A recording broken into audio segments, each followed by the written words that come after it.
2 miles beneath the surface of the Pacific, there is no light, and there never has been. The water hangs just above freezing. The pressure is more than 300 times what you would feel standing on a beach. Down on the seafloor, almost nothing grows and almost nothing moves. It is the largest, emptiest stretch of habitat on the planet.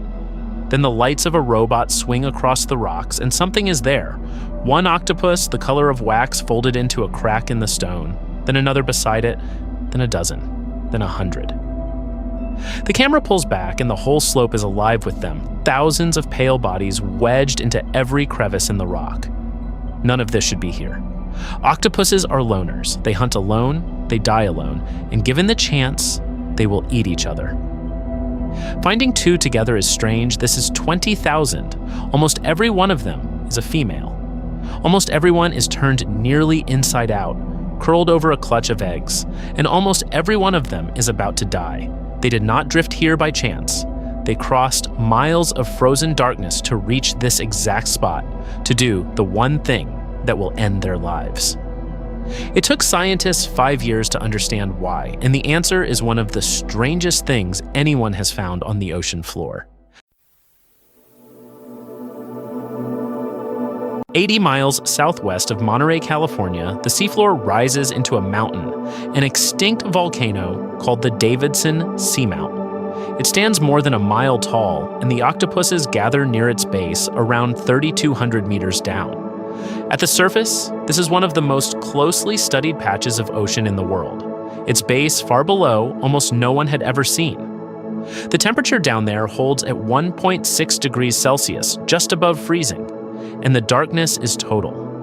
Food is so scarce that most animals move as little as they can, for as long as they can, and wait. Whole years can pass on the deep seafloor without much more than a scrap of food drifting down from the sunlit world far above. Seamounts soften that emptiness a little, with cold water corals and sponges clinging to the rock in slow gardens of their own. But nothing about the place prepared anyone for what was living at the foot of the mountain.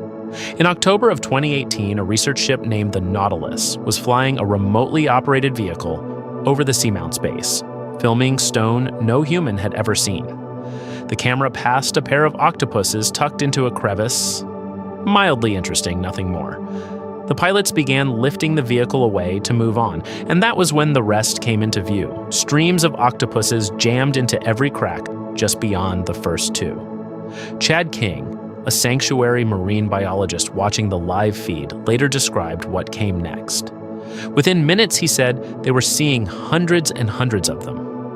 By the end of the dive, the team had logged more than 1,000 animals in one short stretch of rock, in a place where finding a single octopus would have made the whole expedition. Nobody knew what they were seeing, and some of it looked badly wrong. Start with how bizarre a crowd like this really is. An octopus has no pod, no colony, no reason to seek out others of its own kind. Put 2 in a tank and one may kill the other. A gathering of thousands runs against the entire nature of the animal. The posture made it stranger. Almost every octopus was inverted, mantle down, its 8 arms turned outward and folded back over its body. So the whole animal looked pulled inside out. To an untrained eye, it reads like something in its death throes. For this species, it is the brooding posture, a female sealing her eggs behind a cage of her own arms. Then there was the rock they had chosen. On the video, the water above the crevices rippled and blurred, the shimmer of warm fluid bleeding up into the cold. The octopuses had settled directly on top of a hydrothermal system, warm springs seeping through cracks in the dead volcano. One of very few such low-temperature systems anyone had ever found. That should have been a problem. Warm water in the deep sea holds less oxygen, and octopus eggs need a great deal of oxygen over a very long time. Hydrothermal water can run hot, and it can rise up starved of oxygen or carrying chemicals that would poison developing young. Octopus embryos, for their part, are among the slowest to develop of any animal on Earth, which meant whatever these mothers were pressing their eggs against, they were pressing them against it for years. So the crowd posed a genuinely dark question. Had thousands of mothers found the perfect nursery, or had they all made the same fatal error and crowded onto a rock that would slowly suffocate their young? Before anyone could answer that, they had to know what brooding in the cold actually does to a deep-sea mother. And there was already a record of it, one of the most harrowing things ever watched on the ocean floor. 4 years before the Octopus Garden turned up, researchers off this same coast followed a single octopus through one of the most punishing feats of endurance ever documented. In the spring of 2007, about 1,400 meters down in a submarine canyon, a team from the Monterey Bay Aquarium Research Institute found a female of a different deep-sea species pressed against a rock face, guarding a clutch of eggs. They came to know her by the pattern of scars on her skin, and they went back to check on her again and again over the years that followed. She was always there. She never left the eggs. She draped herself across them, fanning them with clean water, brushing them free of silt, driving off anything that came near. Across 18 visits, no one ever once saw her eat. She held that post for 53 months. 4.5 years, the longest any animal on Earth is known to brood its eggs, and longer than most octopuses manage to live at all. By the time her roughly 160 young finally hatched, she had wasted down to almost nothing. And soon after, she died, the way female octopuses always do once their eggs hatch. She had spent every reserve in her body and starved at her post so that her brood would hatch. Most octopuses are built for a single final act of parenthood. A female mates once, lays one clutch, guards it without ever leaving to feed, and dies as it hatches. It is a hard bargain even in warm, shallow water, where that last chapter might run a month or two. In the cold and the dark, it had stretched past 4 years. That is what the cold does to a mother down here. Everything runs slow in deep water, including the growth of an egg. The colder it is, the longer the embryo takes, and the longer she has to stay, guarding, starving, and exposed, hoping nothing goes wrong for years on end. In the frozen deep, motherhood is a slow death sentence, which is what makes the Octopus Garden so strange. Mothers on the Davidson Seamount had found a way around it. Over the next several years, scientists from that same institute returned to the site over and over with a deep-diving robot called Doc Ricketts. They mapped the hill, counted nests, took the temperature of the water, and parked a time-lapse camera on the seafloor to watch the same nests for months at a stretch. Frame by frame, they watched the eggs develop, and they watched them hatch. The reason sat directly beneath the animals.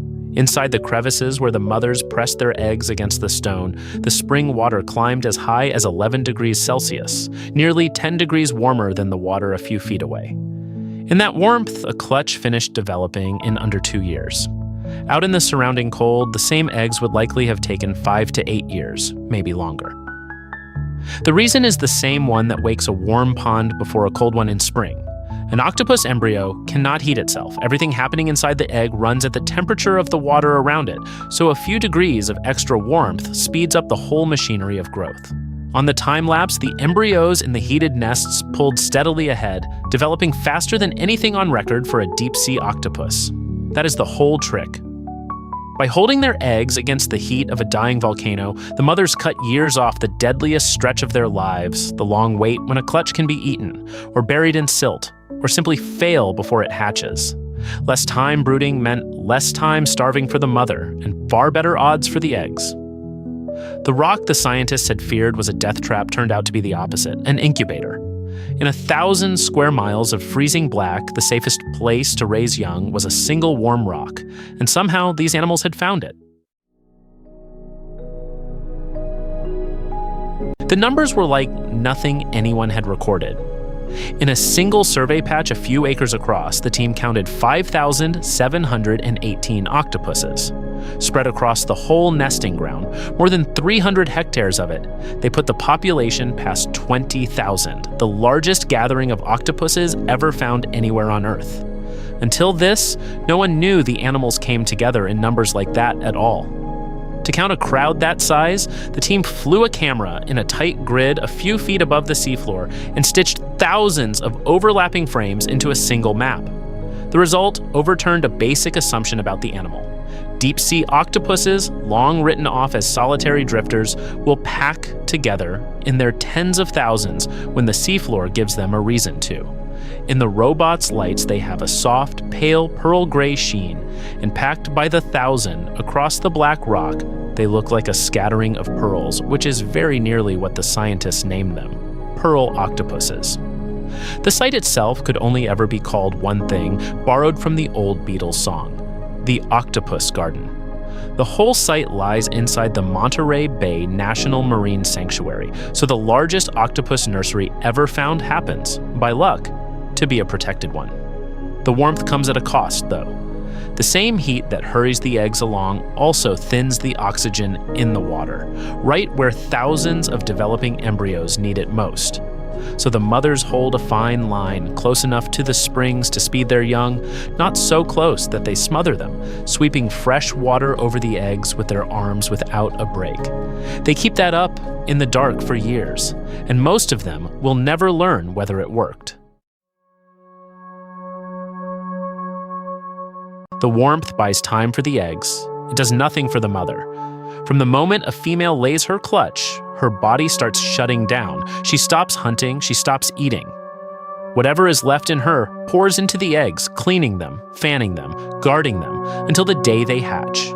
And on that day, or not long after, she dies. It is written into the animal. Every mother in the garden is already dying where she sits. This is less a nursery than a place where thousands of animals spend the last of themselves at once on the same warm patch of ground.